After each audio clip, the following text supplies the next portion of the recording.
இது மீன் பிடிக்கும் விசித்திர பறவை. இதன் பின்னணியில் உள்ள அறிவியல் என்னன்னு சொல்லி பார்க்கலாமா வாங்க.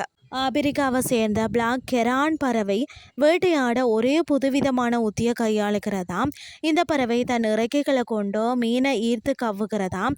ஆப்பிரிக்காவின் போஸ்ட்வானா மற்றது நமீபியாவிற்கு இடையே பார்த்தீங்கன்னா பாரிடராக விளங்குகிறது சோப் நதி. இங்கு 9 வகை கருப்பு கெரான் பறவைகள் காணப்படுகிறதா. இந்த பறவைகள் மீனை வேட்டையாடும் விதம்தான் மிக சுவாரஸ்யமானதா. இதை கனோபி வேட்டை என்று கூறுகிறார்கள். இந்த வேட்டை முறையில் இந்த பறவை தன் சிறகுகளை கொண்டு ஒரு குடை போன்ற அமைப்பை உண்டாக்குகிறது. இதை பிளாக் எக்ரெட் என்று அழைக்கிறார்கள். இதன் உடல் முழுவதும் கருப்பு சிறகுகள் கொண்டதாக உள்ளது. கண்களும் காலும் நல்ல மஞ்சள் நிறத்தில் இருக்கும். இது வேட்டையாடும் போது ஒரு குடை போன்ற ஒரு அமைப்பை உண்டாக்கி அதற்குள்ள தன் தலையை மறைத்து கொள்ளும். இதன் மூலம் தண்ணீரில் ஒரு நிழற்குடை போன்ற ஒரு அமைப்பை உண்டாக்குகிறது. இந்த குடை அமைப்பில் கால் தலை இரண்டையும் குடைக்குள்ள மறைத்து கொள்கிறது. மீன் தண்ணீரில் நீந்தும் போது உடனடியாக அதை பிடித்து உண்ணுகிறது. மீன்கள் இந்த குடை போன்ற அமைப்பை பாதுகாப்பான நிழலான இடம் என்று அப்படி நினைச்சு கொண்டு பார்த்தீங்கன்னு சொன்னால் இந்த பறவையில் மாட்டிக்கொள்கிறது, இரையாகிறது. இந்த குடை போன்ற அமைப்பினால் இன்னொரு பயணம் உண்டு. இந்த குடை நிழலை தருவதால் தண்ணீரில் நீந்த மீனை இது சுலபமாக அடையாளம் கண்டுபிடிக்க முடிகிறதா. மீனவர்கள் பயன்படுத்தும் சன் கிளாஸ் போன்று இந்த பறவையின் குடை அமைப்பு திகழ்கிறது என்று சொல்லப்படுகிறது. இந்த பறவை தன் நிறைய காலை நேரத்தில் தேடுகிறது.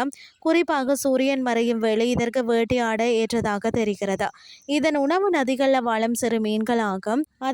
நீர்நிலைகள் அருகில் இருக்கக்கூடிய மரங்களில் மட்டும்தான் இது கூடு கட்டுகிறது. குச்சிகளை கொண்டு ஒரு வலுவான கூட்டை கட்டுகிறது. பொதுவாக மழை காலத்தில் இவை கூட்டை கட்டுகிறதா. இதன் முட்டைகள் கருநீளத்தில் இருக்கும். கெரான் பறவைகளில் பலவிதம் இருக்கிறது. ஃபர்ஸ்ட் பார்த்தீங்கன்னு சொன்னால் ஸ்குவார்கோ கெரான்கள். இதற்கு பக்கவாட்டில் வெள்ளை நிறம் இருக்கும். மற்றது பர்பிள் கெரான். இது பெரிய அளவில் இருக்கும்.